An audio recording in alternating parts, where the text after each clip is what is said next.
It's Saturday morning in Italy, and you're listening to the Magic Towns Italy podcast. Welcome back to the Magic Towns Italy podcast with Miles and Alessia. Our mission today is to truly unpack the rich, evolving tapestry of Italian etiquette in the 21st century. Forget the old cliches. We're going to give you a modern understanding of how Italians really live, communicate, and connect. We're drawing from some excellent insights, including a recent 2024 census report, to explore everything from how to greet someone to the unwritten rules of dining and how to truly embrace the Italian rhythm. And what's truly fascinating here is how Italy, while definitely a modern EU nation, beautifully balances progress with its deeply ingrained traditions. All right, so before we dive into the nitty-gritty of daily interactions, let's set the scene a bit. Let's look at Italy today.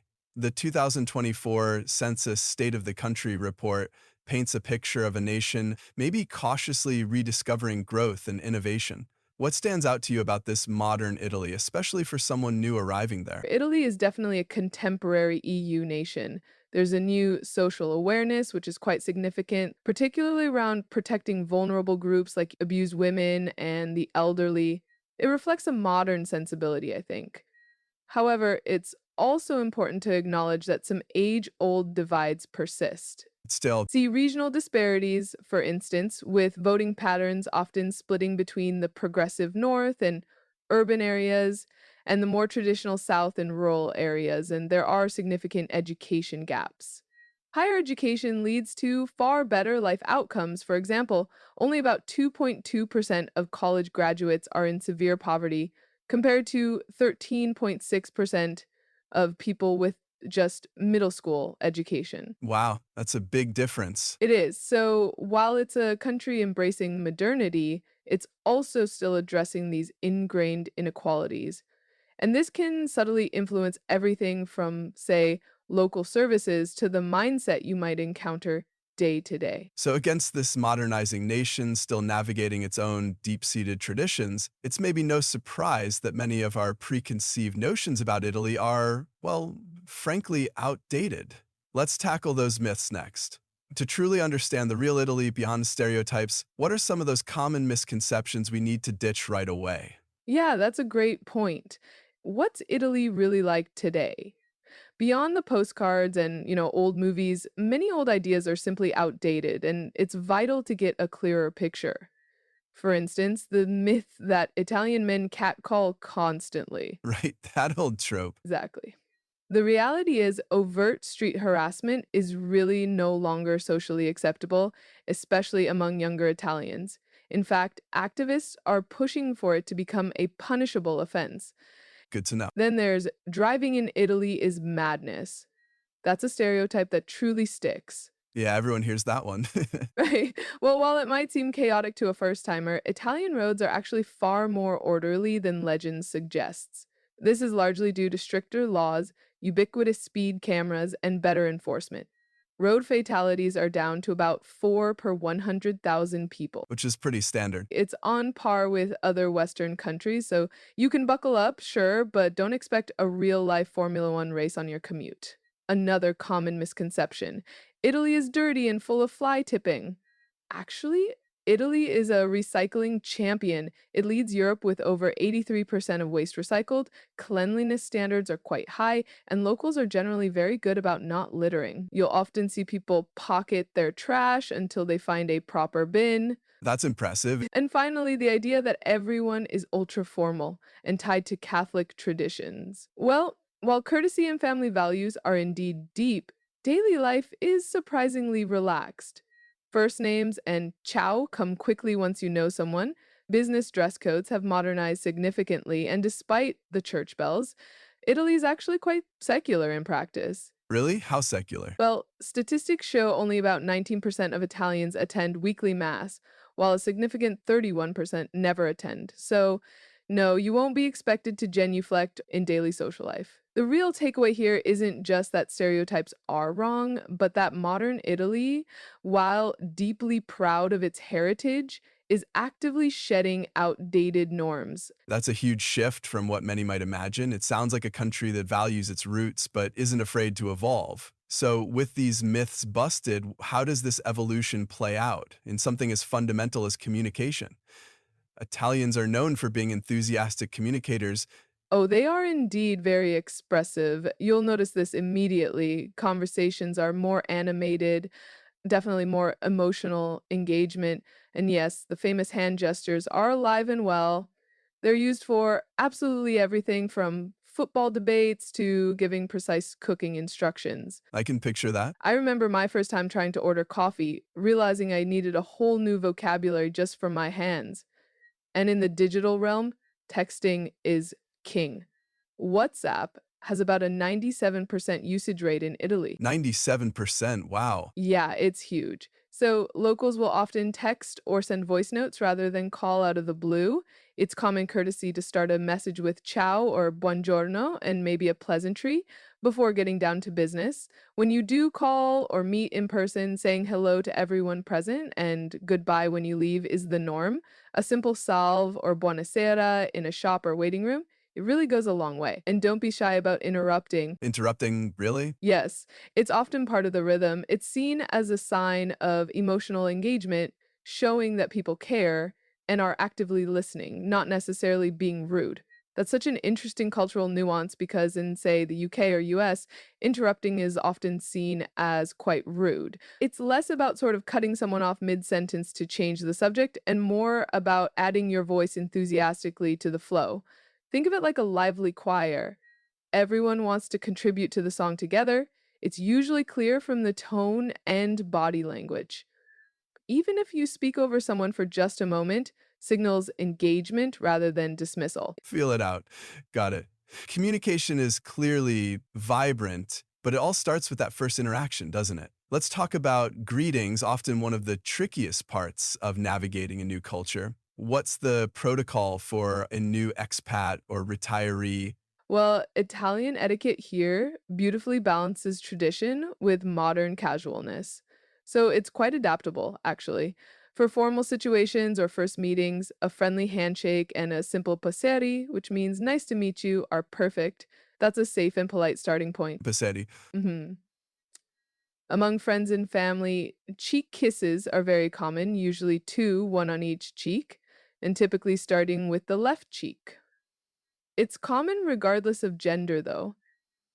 Interestingly, many Italian men now opt for a hug or a friendly backslap with close male friends. So less rigid than maybe it used to be. And don't worry about perfecting the cheek kiss immediately.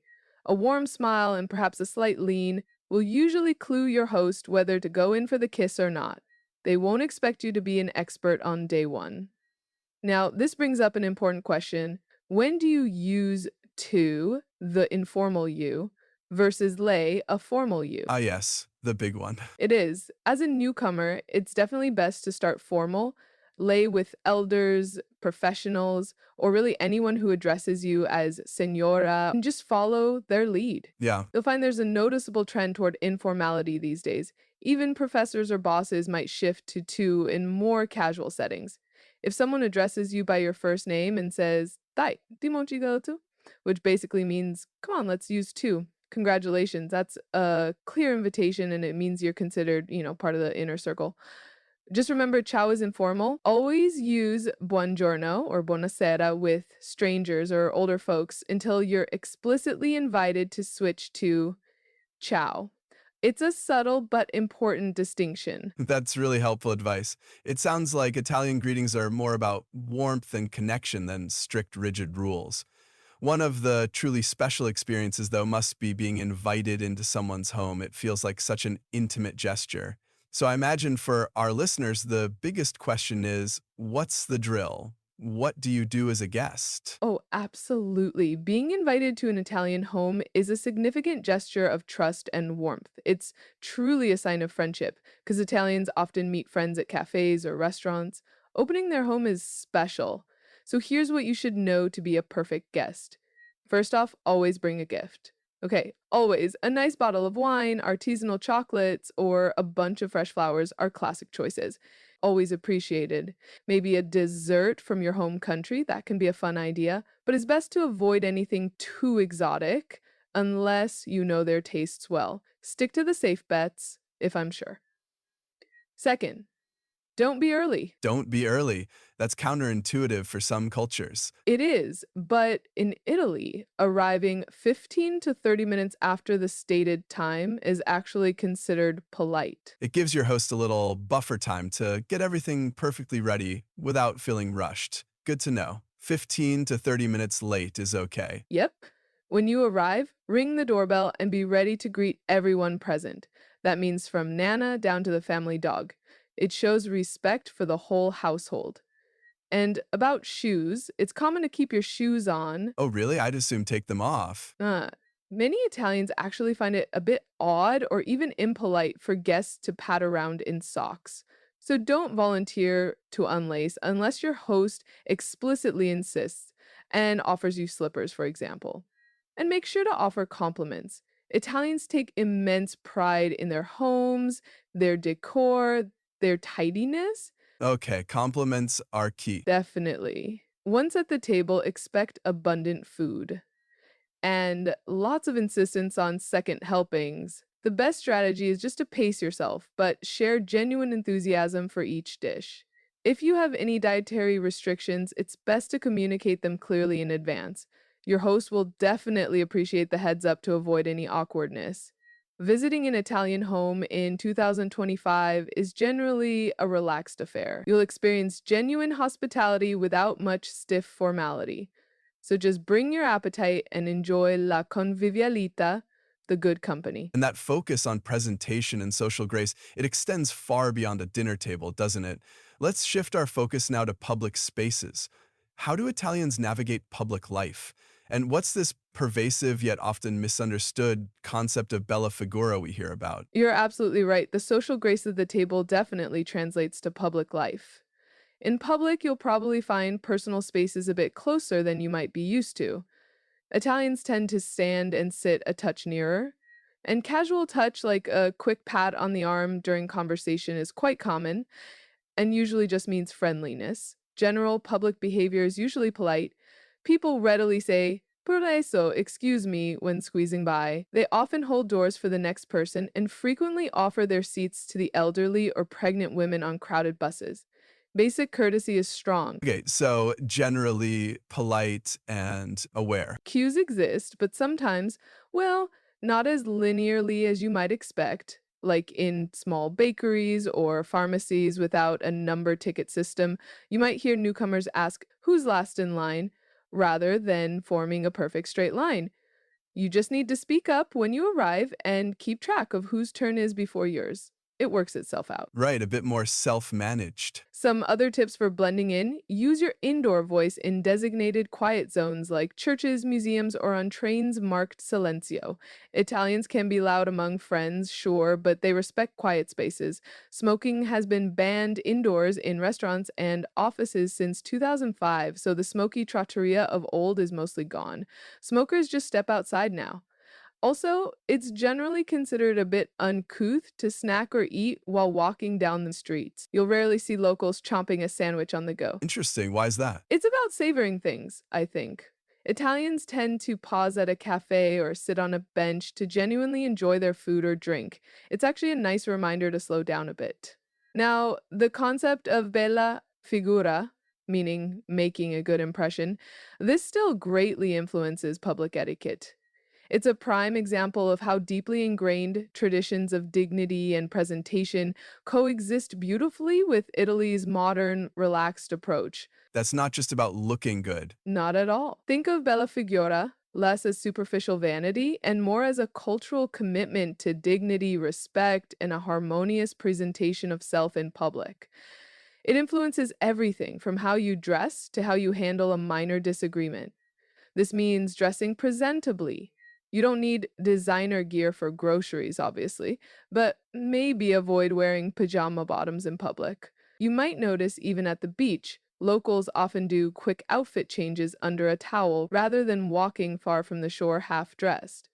Modesty and style often go hand in hand. That said, modern Italy is quite relaxed overall. You'll see teens in ripped jeans and sneakers, joggers in the park in full workout gear. Lots of everyday informality. It's more about context. Bella figura at a casual barbecue means a clean, smart, casual outfit and polite manners. At the office, it means business casual attire and being punctual. When in doubt, just err on the side of respect and situational awareness, and you'll do just fine. It's about showing you care about the situation and the people around you. So we've covered the modern landscape, busted some myths, explored communication, greetings, being a guest, dining, public life. For our expat or retiree listeners, what does all this mean for truly integrating and, well, enjoying life in Italy? How do we embrace this unique Italian rhythm? Right. Bringing it all together. Well, Italy today is very much a part of contemporary Europe. It adheres to EU laws. Modern social values are prevalent. Smartphones are ubiquitous. International pop culture is everywhere. As an expat, you'll find that much of day to day life, paying bills online, using public transit, shopping in malls, will feel largely familiar. Yet, the real beauty of Italian life lies in its unique social rhythms. The pace is generally a bit more relaxed. An official appointment might start 10 minutes late, and that's often okay. The post lunch riposo, or break, still closes many small shops for a couple of hours, especially in smaller towns or in the south. The famous riposo. Family and community remain paramount, so Sundays are often dedicated to large family lunches, and many shops might be closed or have reduced hours. Every town, no matter how small, has its annual festival, its sagra, that brings everyone out into the main piazza. It's a big deal. Flexibility and enjoying the moment. You really see this in the evening passeggiata, the evening stroll. Yes, that leisurely walk locals of all ages take before dinner, simply to unwind, chat with neighbors, see and be seen. It's a lovely tradition. So, to integrate respectfully, your best bet is simply to join in these traditions. Don't fight the rhythm, embrace it. Balance your routine with a mid morning coffee standing at the local bar. Take the time to learn your local shopkeepers' names. It makes a huge difference. And don't be surprised when your landlord or a new colleague invites you over for Sunday lunch with their family. It happens. Italy may share Europe's broad cultural norms, tolerance, equality, rule of law, but it definitively maintains its own dolce vita cadence. But what a fantastic journey through modern Italian etiquette. We've definitely debunked some myths, shared really practical tips, and I feel like we've given you, our listener, a clearer window into the vibrant, nuanced social landscape of Italy in the 21st century. It's clear that while Italy is thoroughly modern, its enduring charm really lies in these unique social rhythms and traditions.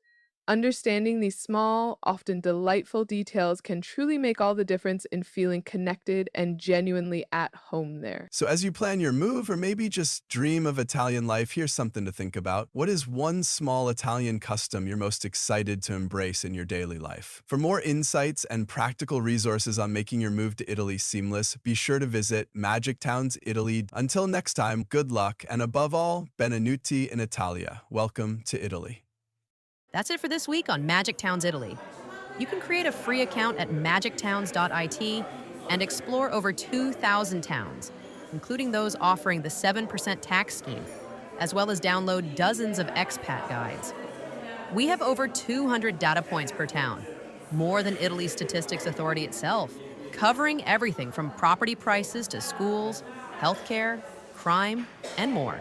If you want full access to filters and unlimited searches, upgrade to Magic Towns Premium. Use the code podcast for 20% off an annual plan. Thanks for listening. Our next podcast will be live on Saturday at 9 a.m.